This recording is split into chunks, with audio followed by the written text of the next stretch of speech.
Good morning, children. I am your social science teacher. Let us move on to the new chapter, Political Science, Working of Institutions, children. See, children, here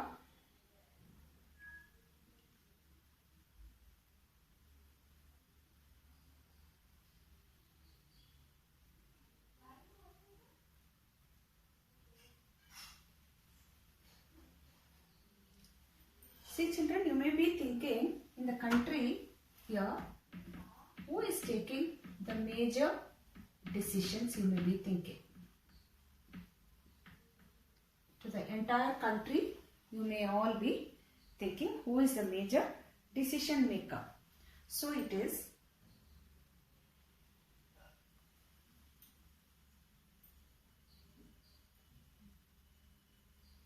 see, children, from the year 1979, Government of India appointed a commission headed by B.P. Mandal called Second Backward Commission. Okay. Commission gave a report in 1980. One of the suggestions was to reserve 27% of government jobs for socially and economically backward classes. Issues were discussed. This is all simply just like I am giving revision. Okay. Issues was discussed for many years, and then in 89 they won the elections and the Prime Minister decided to implement reservations. The President announced it in his address to the Parliament. So like this, the senior officers drafted an order signed by an officer and it became the memorandum issued by the 13th August 1990. And so, children, from there on heated debate started. Finally, they taken to the Supreme Court. The case was known as Indira Swahni and versus Union of India's case, children. So, in 1992, Supreme Court declared the Mandal order as valid but asked for some modifications. Today, let us all move on to the chapter. Why do we need for political institutions, children? See here, a government has to perform various duties to formulate policies and to implement them.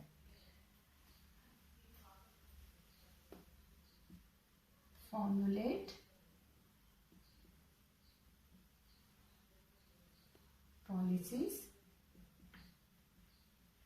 and decisions, children, and to implement them also.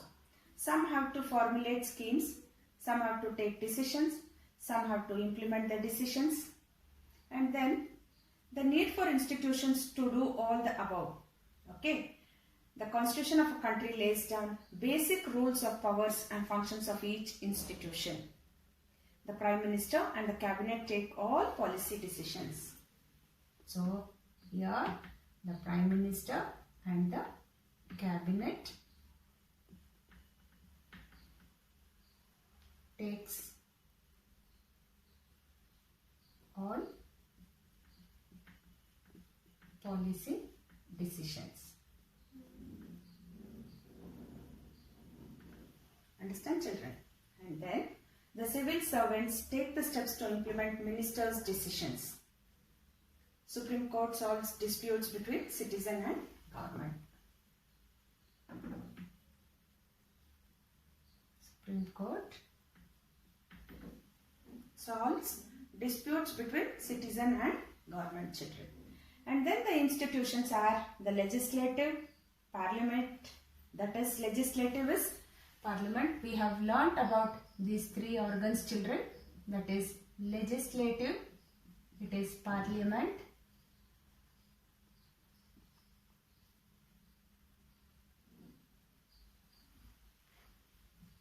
executive, it is the government.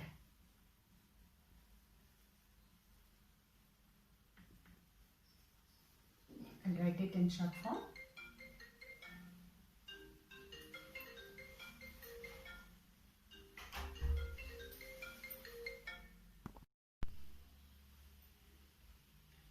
So children, here the legislative is parliament, executive is the government, and the last one is the judiciary, children. Okay. So now, what are the functions of the Parliament? We are going to learn about it, children, today.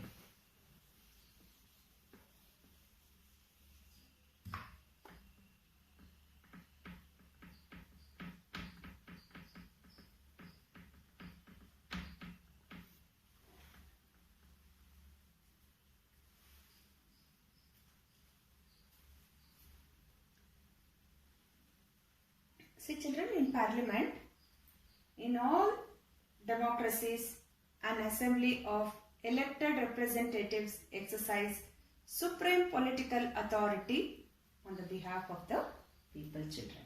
See, once again I will tell you, all democracies of the assembly elected representative exercises by the supreme political authority on the behalf of the people, children. And then at national level, it is Parliament. This is national level. It is Parliament. And at state level, legislative is state level, children. Okay. So, once again I will tell you, see, I will repeat it. Parliament, it is national level, it is called as Parliament, and at state level, it is called as the Legislative Assembly, children. So here, it is needed as final authority to make laws in the country, children, and to exercise control over the workings of the government. See here, the duties here is the first one, final authority to make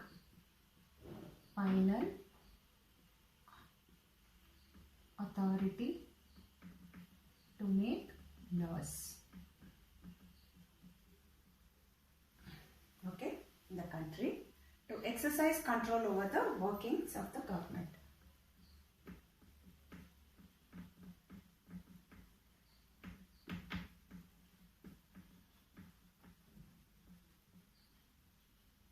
Exercise the working of the government.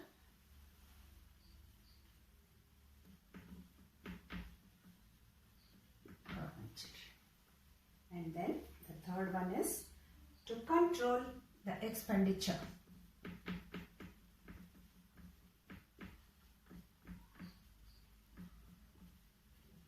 To control the expenditure of the government.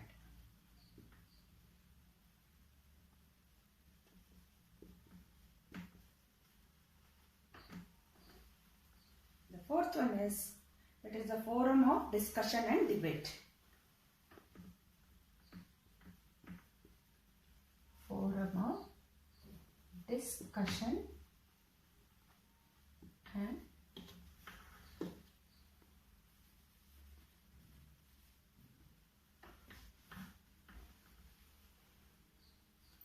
debate.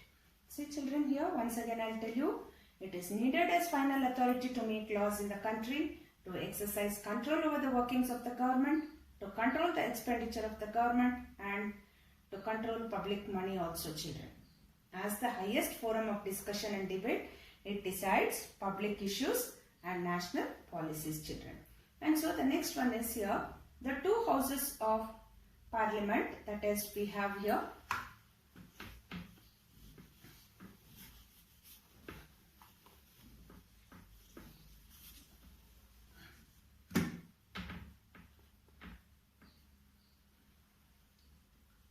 Lok Sabha. You all know this, we have studied in the 8th standard class itself, children. Lok Sabha and Rajya Sabha.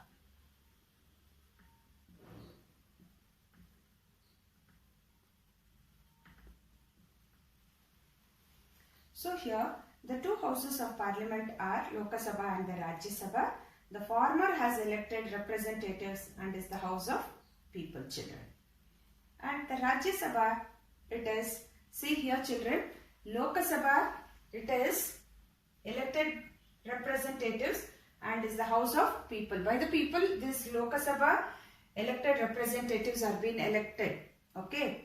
Rajya Sabha is elected by the elected members of the each state assembly, which is called as the Council of states, children. See here, I will write it and show you neatly here once again, children.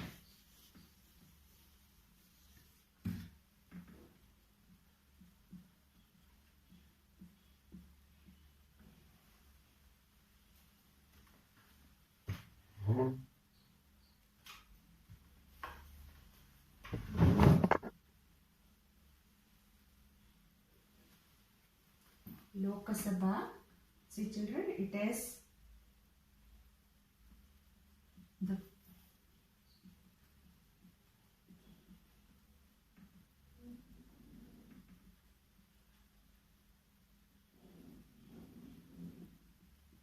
as elected representatives and the House of People.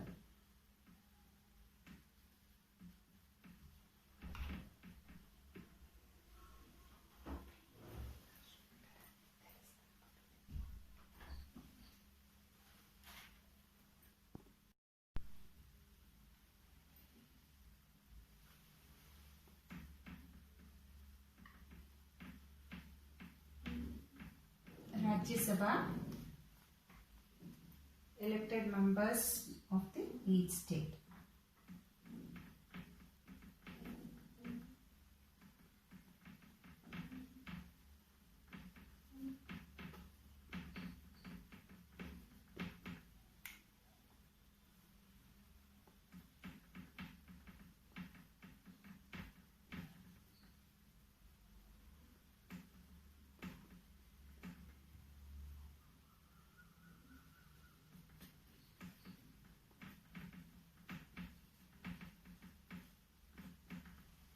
See children, here it is two houses of parliaments are there, Lok Sabha and Rajya Sabha. The former as elected representatives and is the House of People, that is Lok Sabha.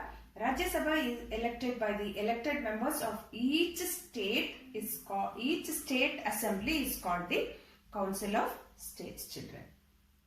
So here you see children, Lok Sabha is more important in money matters. It controls over the executive and Council of Ministers and has more members. It is also called as lower chamber, children. Rajya Sabha is more important in matters concerning the states. It is called as upper chamber. See children, here Lok Sabha is elected for a period of 5 years, children. This is for 5 years. Keep this in your mind, children. And the Rajya Sabha is a permanent house with 1/3 members retiring every 2 years. The term of each member is for 6 years. Rajya Sabha term is 6 years, children. And the President of India is part of the Parliament, although he or she is not a member of either houses, children. So this is about the topic which I have taught you. See, once again I will revise for you all like a summary, children. See, why do we need political institutions is to perform various duties, to formulate policies and implement them, to formulate schemes, to take decisions, to implement their decisions, children. And then the need for institutions to do all the above. The constitution of a country lays down basic rules on powers and functions of each institution. The Prime Minister and the Cabinet take all policy decisions. The civil servants take the steps to implement Minister's decision. Supreme Court solves disputes between citizen and government. The institutions are the legislative, the executive and the judiciary. Legislative is Parliament, executive is the government and the judiciary is the courts we have, children. Supreme Court, High Court, civil courts all come under judiciary, children. So in Parliament, in all democratic countries, an assembly of elected representatives exercises supreme political authority on behalf of the people. At national level it is Parliament and at state level it is Legislative Assembly, children. And it is needed as final authority to make laws in the country, to exercise control over the workings of the government, to control the expenditure of the government and control public money. As the highest forum of discussion and debate, it decides public issues and national policies. The two houses of Parliament are the Lok Sabha and the Rajya Sabha. The former has elected representatives and is the House of People. Rajya Sabha, elected members of each state, is called Council of States. Lok Sabha is more important in money matters, controls over the executive and the Council of Ministers, has more members, it is called as lower house. Rajya Sabha is more important in matters concerning the states, it is called as upper chamber. Lok Sabha is elected for a period of 5 years. The Rajya Sabha is a permanent house with 1/3 members retiring every 2 years, and the term of each member is for 6 years. The President of India is part of the Parliament, although he or she is not a member of either house, children. Thank you all, children. Have a nice day. I have given a few question and answers and some MCQs. Please work it out. Thank you, children.